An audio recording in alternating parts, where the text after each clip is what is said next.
Saludos cordiales en el Señor, hermanos. Dios les bendiga nuevamente. Damos gracias a Dios por estos medios donde podemos estar de alguna u otra forma ocupando los horarios habituales en los cuales nos congregábamos el día del Señor para mantenernos en contacto. Recalco, esto no sustituye bajo ninguna circunstancia la reunión pública.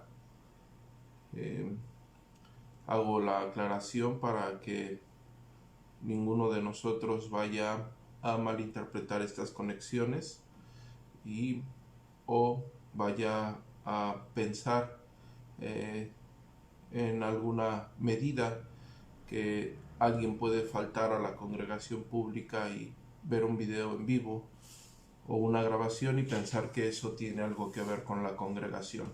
Eso no existe en los cultos virtuales. Estoy haciendo referencia a esto. Quizás no es un sermón, no es una plenaria. Estamos tomando este tiempo en algunas charlas que creo necesarias, esperando que Dios nos conceda nuevamente el privilegio de volver a congregarnos para alabarle como Dios ha demandado que se haga. Hermanos, el día de hoy traigo sobre la mesa un tema maravilloso y necesario. Le puse por título: la incertidumbre no debiese ser parte de nuestra fe, no debiese formar parte de nuestra fe, de nuestra creencia. Tenemos que entender que dentro de nuestro peregrinar existirán diferentes circunstancias que nos van a examinar en cuanto a la fe, a nosotros. Estamos hablando en un sentido personal. Y aquí es donde muchos de ustedes estarán completamente de acuerdo con lo que voy a decir, y tiene bastante que ver la doctrina con los acontecimientos providenciales de Dios. Es decir, cuando una persona llega a tener un conocimiento doctrinal ortodoxo con respecto a la fe, a la gloriosa fe de nuestro Señor Jesucristo, llega a tener un entendimiento escritural, un entendimiento bíblico, esto le ayudará en su formación y claro está, será muy difícil que tenga incertidumbre en ciertas ocasiones donde Dios de una forma providencial nos permite pasar por diferentes circunstancias, ¿verdad? Dentro de todo lo que ha pasado, he tenido la oportunidad de tener distintas conversaciones con algunas personas y me doy cuenta de la carencia del conocimiento doctrinal que algunas personas tienen, a pesar de creer en la fe de nuestro Señor Jesucristo y en las Sagradas Escrituras como norma de vida que nos rigen doctrinalmente. Y muchas personas han entendido esta circunstancia en una manera muy equívoca. Voy a explicarme brevemente para empezar el desarrollo de lo que hoy estaremos tratando. No sé si a ustedes les ha pasado en estas semanas y con las personas que hayan tenido contacto, surge la pregunta, ¿por qué Dios permite este tipo de situaciones? Algunas personas en alguna iglesia con bastante deficiencia le echan la culpa al diablo de esto que está aconteciendo. Algunas otras dicen, ¿cómo es posible que Dios permita que mueran personas buenas cuando vemos en la Escritura que no hay justo ni siquiera uno? Y la Escritura afirma que todos nosotros estamos bajo la ira de Dios si no fuera por la misericordia en la persona de Jesucristo. Entonces todas esas preguntas confusas se entienden de una persona que está en una iglesia con una doctrina carente, con una doctrina muy deficiente. No voy a mencionar denominaciones, no creo que haga falta. Todos nosotros conocemos el contexto del siglo XXI y las iglesias a las cuales podemos señalar con este tipo de doctrinas, ¿no? Que desgraciadamente le echan más la culpa o piensan que Satanás está por encima de Dios y hay una especie de guerra o de lucha a ver quién es más poderoso, y minimizan lo que verdaderamente es Dios, lo que es la soberanía de Dios.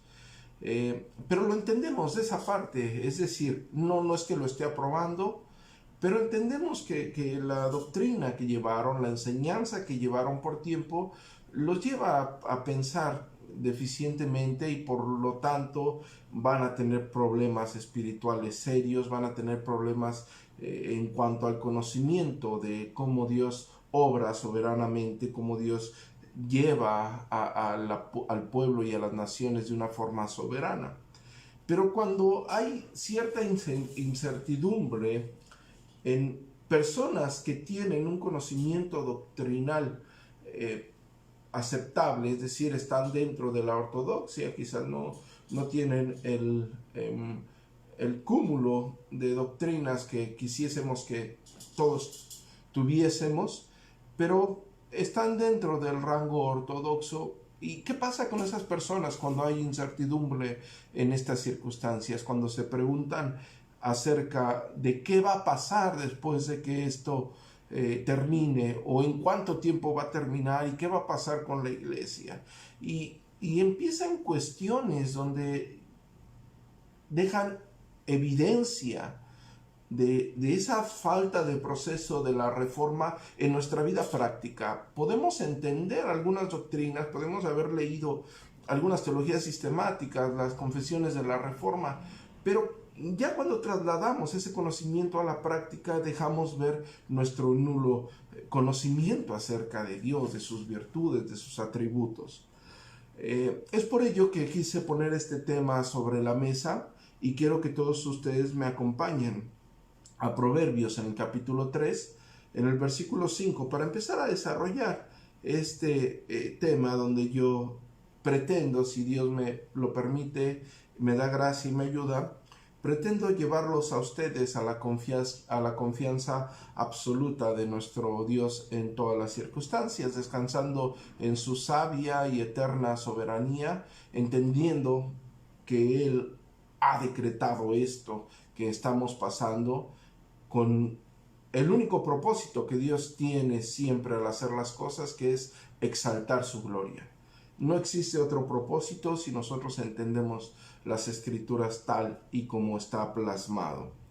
Y Proverbios capítulo 3, versículo 5 dice: fíate de Jehová de todo tu corazón, y no te apoyes en tu propia prudencia, no sea tu apoyo tu prudencia. Versículo 6 dice: reconócelo en todos tus caminos, y él enderezará tus veredas. No seas sabio en tu propia opinión.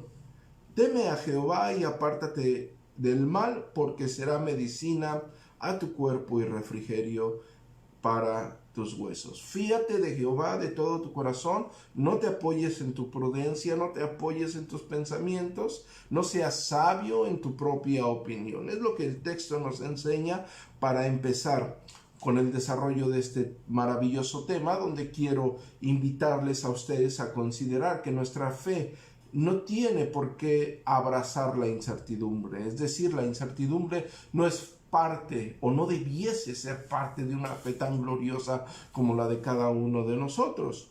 Ahora, antes de empezar y plasmar el desarrollo, quiero recordarles que tenemos que entender que Dios es soberano. Lo tenemos que entender en la práctica, no solamente en un sentido intelectual, ¿no?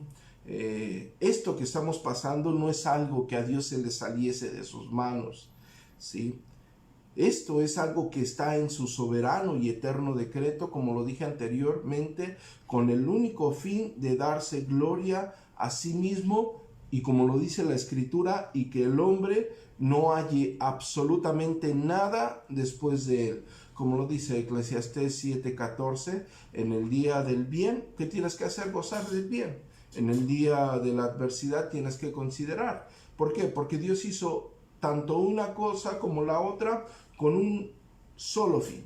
Hay un solo fin detrás de estos decretos, de todos los decretos soberanos y sabios y santos de Dios, que es que el hombre nada halle después de él. Absolutamente nada. Y claro está que creer en la soberanía de Dios en la práctica es y va a ser uno de las consideraciones más confortables y alentantes en nuestra fe. Saber que Dios hace lo que quiere con las naciones, eso, hermanos, no va a traer inestabilidad a nuestro conocimiento acerca de nuestro Creador.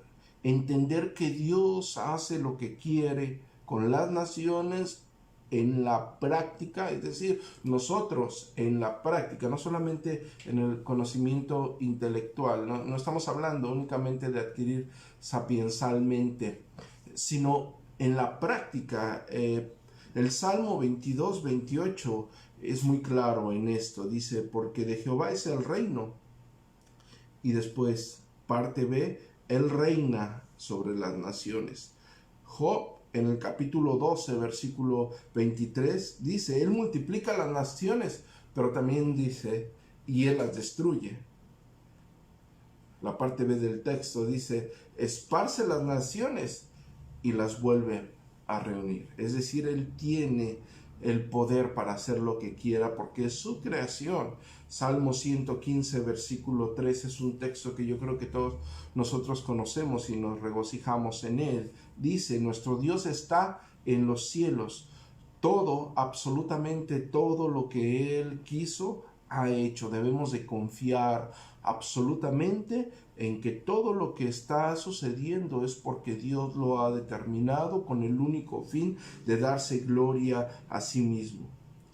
Dios hace lo que quiere, no solamente con las naciones, sino también con los habitantes de la tierra, y estamos incluyendo la vida de cada uno de nosotros. Y hay un ejemplo maravilloso de cómo Dios humilla a las personas en toda la extensión de la palabra. Yo creo que ustedes conocen el caso de Nabucodonosor en Daniel capítulo 4, versículo 34 al 32, cómo después de ser humillado, y quiero leerles el texto porque es maravilloso lo que se encuentra aquí.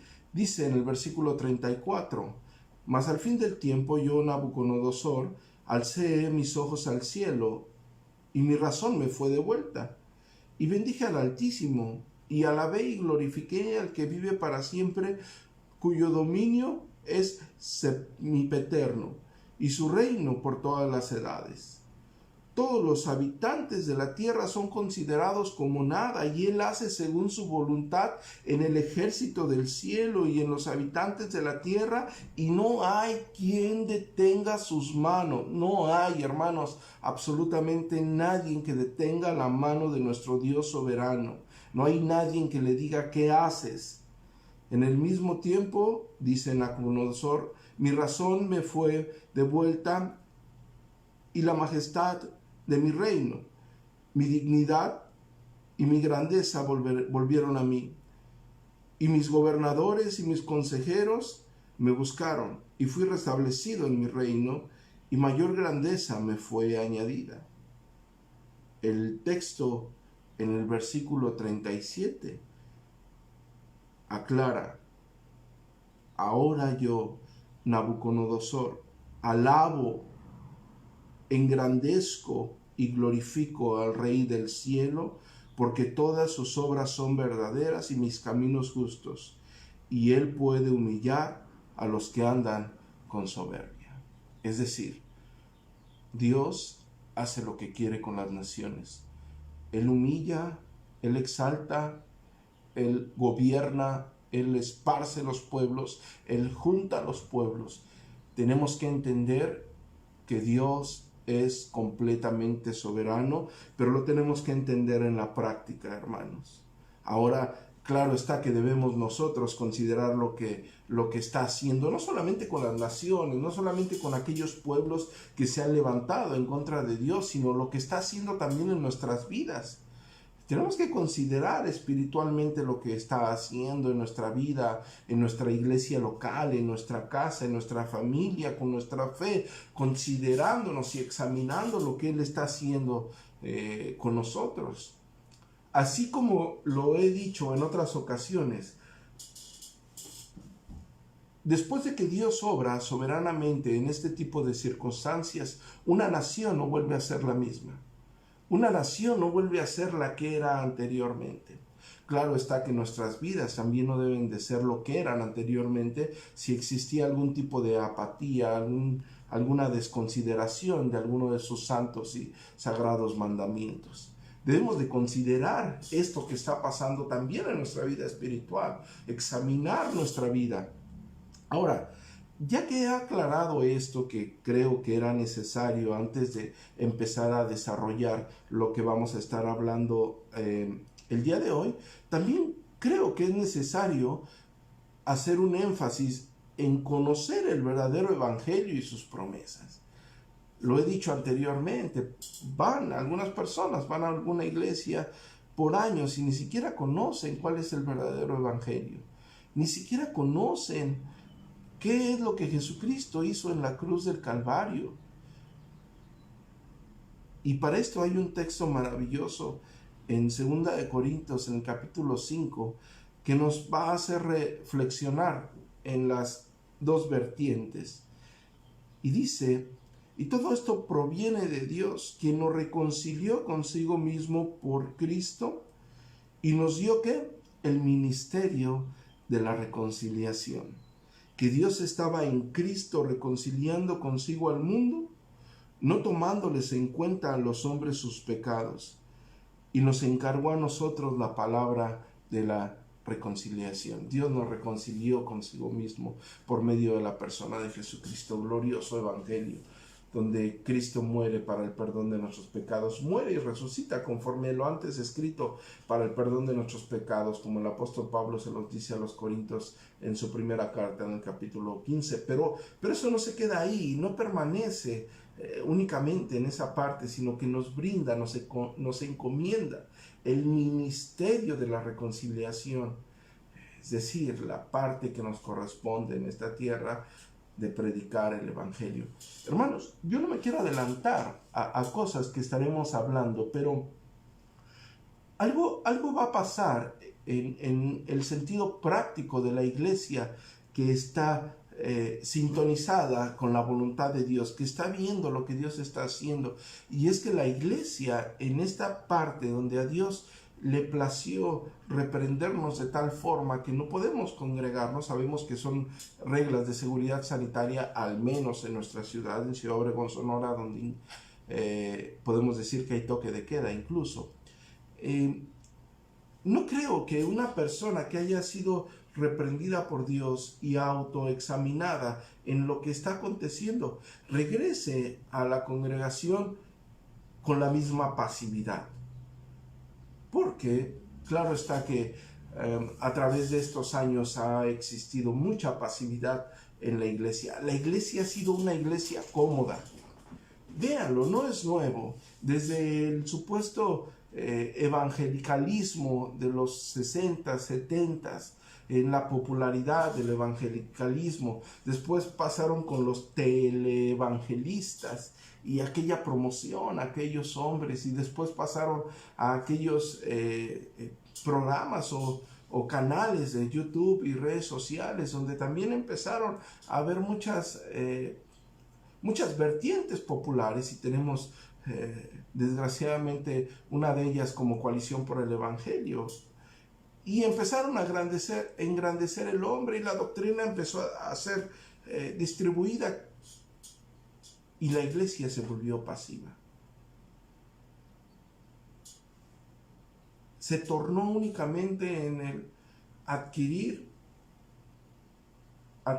conocimiento, y se olvidó de su trabajo en esta tierra, que es predicar a Cristo. Véanlo a su alrededor, hermanos. ¿A eso no nos llamó Dios? Claro que parte de las reprensiones que Dios ha hecho a la iglesia, y digo parte porque son muchas y podemos hablar de muchas situaciones, pero parte de las reprensiones que Dios ha hecho a su iglesia en esta providencial y soberana circunstancia, esta contingencia, en gran parte se debe a la pasividad en la que cada uno de nosotros ha estado. Y hablo en términos generales. La iglesia se ha vuelto cómoda. Hay tantos privilegios ahora para la iglesia que se ha vuelto cómoda. Solamente vienen, se reúnen, parte de sus actividades del domingo y se van a casa y se van la semana. Y otra vez el domingo. No hay un hambre para predicar el evangelio. Y recuerdo que hace años se habló acerca de lo que estaba pasando, esta pasividad de la iglesia. Y muchos hablamos y muchas personas dijimos, hace falta una persecución como en los tiempos de la iglesia primitiva, como en los tiempos de la Reforma Protestante, para que la iglesia despierte ese carácter evangelístico que necesita. Hace falta una prohibición quizás para que la iglesia entienda cuál es su papel. Pero estamos quizás tan beneficiados con lo que legalmente tenemos a favor como creyentes que hemos perdido esa hambre por predicar el evangelio. Y bueno, es una confianza de un evangelio para vida eterna, hermanos, un evangelio que no se predica, un evangelio que quizás la mayoría de ustedes no considera y tiene puesta la mirada en las cosas terrenales. Es verdaderamente triste y lamentable, hermanos, porque si ponemos nuestra mirada en las cuestiones terrenales, esas se desvanecerán tarde o temprano. Hay un texto maravilloso que yo quiero que ustedes consideren en esto que vamos a estar desarrollando.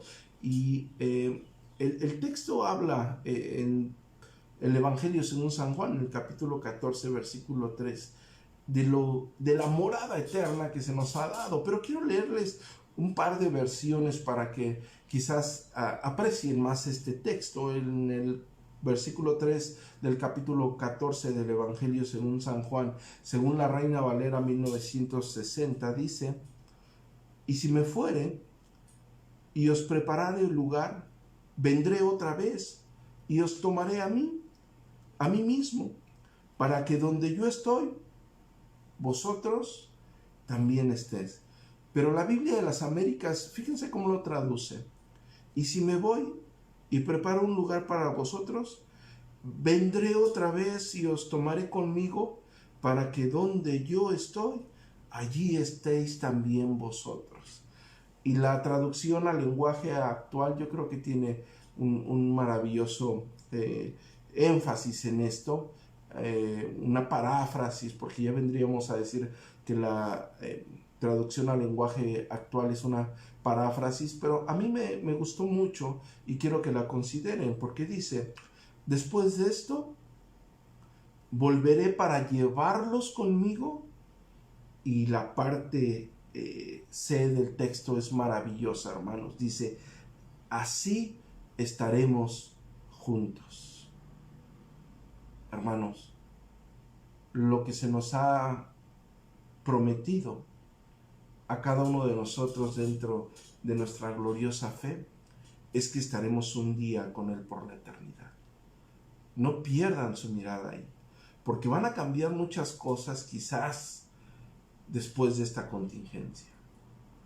Quizás van a cambiar muchas cosas. Más adelante hablaremos de todas las circunstancias que pueden rodear este tipo de situaciones y cómo en las redes sociales se ha difundido algunas circunstancias que entre comillas hay o tienen cierta verdad. Pero el creyente no debe de ser desestabilizado en esas circunstancias, porque su fe es eterna, su esperanza es eterna, porque tiene la mirada puesta en aquello que Jesucristo hizo en la cruz del Calvario para nosotros, para estar con Él por la eternidad, para el perdón de nuestros pecados, donde su misericordia fue derramada a nuestras vidas. Aquella persona, aquel verdadero creyente que tenga puesta la mirada en ello, no será desestabilizado. Quizás pasando la contingencia exista alguna escasez. Quizás pasando la contingencia los trabajos no vuelvan a ser los mismos. Pero hemos creído en algo más superior a todo lo que pueda estar pasando. Hemos creído en algo que supera todo lo que el hombre pueda estar pensando en esta tierra. Es por ello que no debe de haber incertidumbre en nuestra fe, hermanos. Hemos creído en Jesucristo. Y el texto que estoy leyendo no termina ahí. Claro está que yo creo que todos ustedes lo conocen, pero quiero leerlo a partir del versículo 4. Dice, y sabéis a dónde voy y sabéis el camino. Y Tomás dijo, Señor, no sabemos a dónde vas. ¿Cómo pues podemos saber el camino? Jesús dijo, yo soy el camino, la verdad y la vida. Nadie viene al Padre sino es por mí, por medio de nuestro glorioso Señor Jesucristo. Pero hay una promesa eterna de redención a nuestras vidas. Nunca se nos prometió, nuestro Señor Jesucristo nunca promete una vida próspera en la tierra, sin problemas, como el mal llamado falso evangelio. Nunca se nos promete una vida cómoda para el verdadero cristiano. Desgraciadamente, chequen esto, los que ahora están protestando, más adelante voy a hablar al respecto, porque hay muchas personas que están protestando y acerca de las conspiraciones del mundo que, como lo dije, vamos a entenderlo de esta forma. Terrenalmente hablando, el hombre siempre ha peleado por gobernar al hombre. Siempre, desde los anales, de los registros históricos, siempre el hombre ha peleado por gobernar al hombre, por tener poder, por obtener riquezas. Hermanos, no es algo nuevo. Solamente van cambiando las reglas del juego y las armas, ¿no? Claro está que en algún tiempo se agarraron a espadazos los ejércitos. Ahora es diferente, pero básicamente es la misma pelea. Pero el hombre, el cristiano, el que ha creído en la gloriosa fe de nuestro Señor Jesucristo, no tiene nada que ver en esto. ¿Qué parte no han entendido cuando nuestro Señor Jesucristo dijo, mi reino no es de este mundo? ¿Qué parte de eso no han entendido? A nosotros no se nos promete una vida próspera, no se nos promete una vida sin problemas. Se van a acabar tus problemas cuando conozcas a Jesús, como muchos hacen propaganda. Cuando llegues a Jesús, cuando conozcas a Jesús, se te van a acabar tus problemas, hermanos. Eso es mentira, tendremos más problemas. Existirán mucho más problemas. Pero nuestra mirada no estará en esos problemas o en las circunstancias que rodean nuestro peregrinar, porque no olvidemos que somos peregrinos. Nuestra mirada debe de estar puesta en el autor y consumador de nuestra fe, nuestro glorioso Señor Jesucristo. Él no nos promete una vida próspera, sino a todo lo contrario, nos advierte. Lucas capítulo 21, versículo 16 dice, mas seréis entregados aún por ¿quién? Por vuestros padres y hermanos y parientes y amigos, y matarán a algunos de vosotros, y seréis aborrecidos de todos por causa de mi nombre. Pero el texto 18 dice, pero ni un cabello de vuestra cabeza perecerá. No se nos promete una vida próspera, sino todo lo contrario, hermanos. Seremos aborrecidos por causa de su nombre. Seremos aborrecidos por causa de su nombre.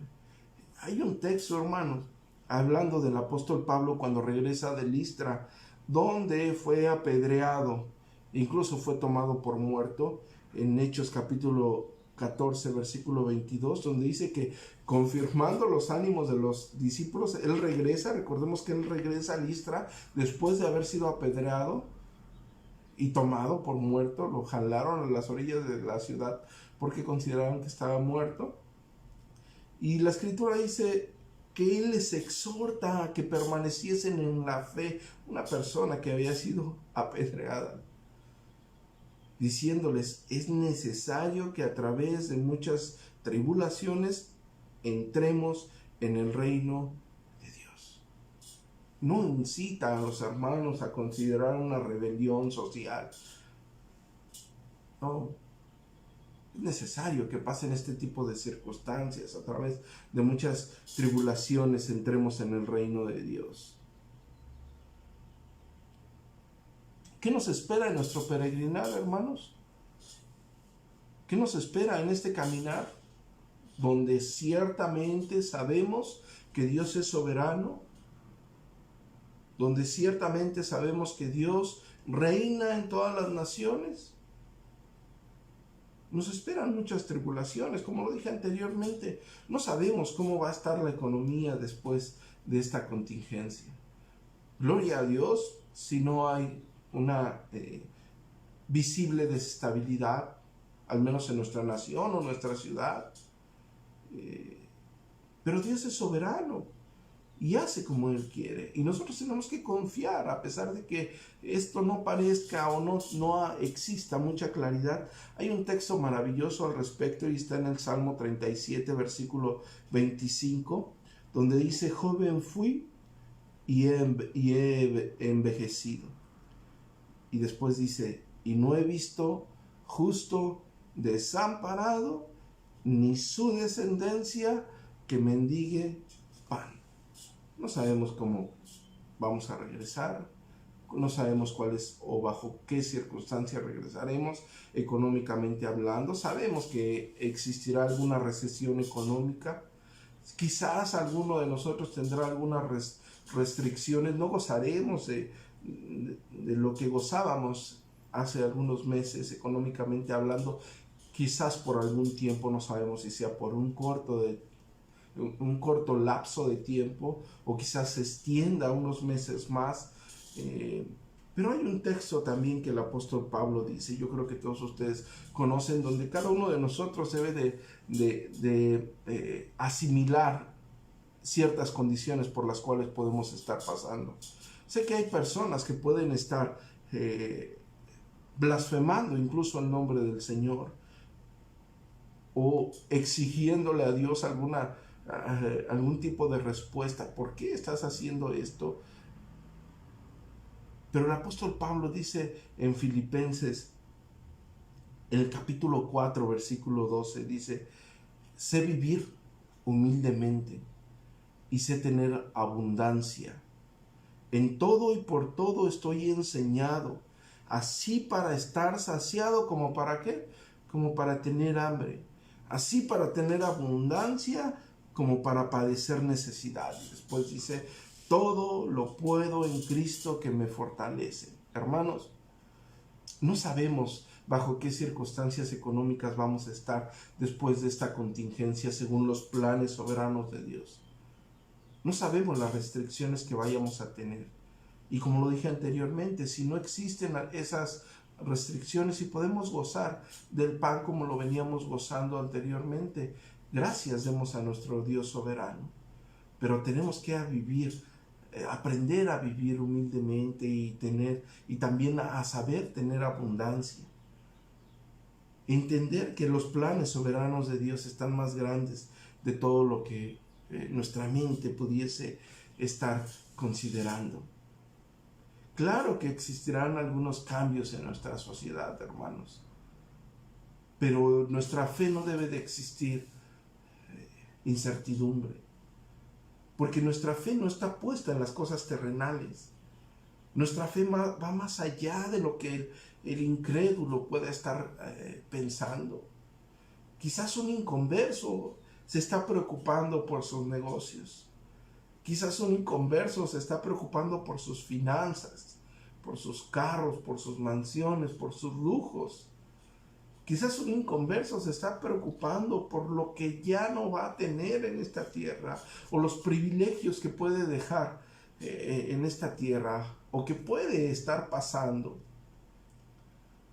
Nosotros no. Nosotros no. Nosotros tenemos la conciencia absoluta que somos pasajeros, que somos peregrinos en esta tierra y que un día estaremos con nuestro Señor por la eternidad. Y que es necesario que pasemos diferentes tribulaciones que están dentro del decreto soberano, santo y sabio de Dios, en el cual nosotros nos debemos de regocijar. porque todo lo que Dios hace es perfecto y es sabio, y tiene el único fin de darse gloria a sí mismo. Y eso para nosotros, hermanos, eso para nosotros debe de ser un motivo de gozo abundante. Hermanos, tenemos una fe, una esperanza eterna. Nuestro camino no se debe desbalancear a pesar de las circunstancias, porque hemos creído en algo mucho más grande de lo que cualquier mente finita e incrédula pueda estar pensando. Hemos creído en la gloria de nuestro Señor Jesucristo, nuestro sumo y supremo Salvador, y hemos creído en sus promesas eternas, donde absolutamente nada ni nadie nos arrebatará de su mano. Y tendremos una morada eterna con Él. Ahí debe de estar plantada nuestra fe. Dejemos a aquel que se está peleando y que cree que el diablo está haciendo de las suyas. Dejemos a aquel que está creyendo que a Dios se le escapan las cosas de la mano. No, hermanos. Consideremos seriamente que Dios es completamente soberano y que Él tiene en su decreto eterno un plan ya trazado en estas circunstancias. Y a su tiempo, vamos a ir entendiendo cómo Dios va llevando cada circunstancia. Hermanos, el tiempo se me ha consumido y aún me faltan darles algunos ejemplos. Quiero hablarles de los cambios que existieron en la sociedad en el tiempo de la Reforma, dentro de la época de los puritanos, tanto hablando ya hicimos referencia a aquella peste que sacudió también Inglaterra y toda Europa, como fue la peste bubónica o la peste negra. Pero recordemos que tras ese evento había otros eventos como la Guerra Civil, la Asamblea de Westminster, el surgimiento de bastantes sectas, el Pacto Nacional de Escocia, el Acta de Uniformidad, el Acta de Tolerancia. Y cómo en un solo siglo, hablando del siglo XVII, Dios transformó de una forma maravillosa, no solamente políticamente hablando, porque recordemos que existieron muchos cambios políticos en Inglaterra en ese tiempo, sino también de tonos religiosos. Pero Dios cambió en un siglo lo que la sociedad tenía ante ellos como algo palpable, lo cambió radicalmente. Y en un siglo esa sociedad fue transformada bajo los planes soberanos de Dios, en su providencia.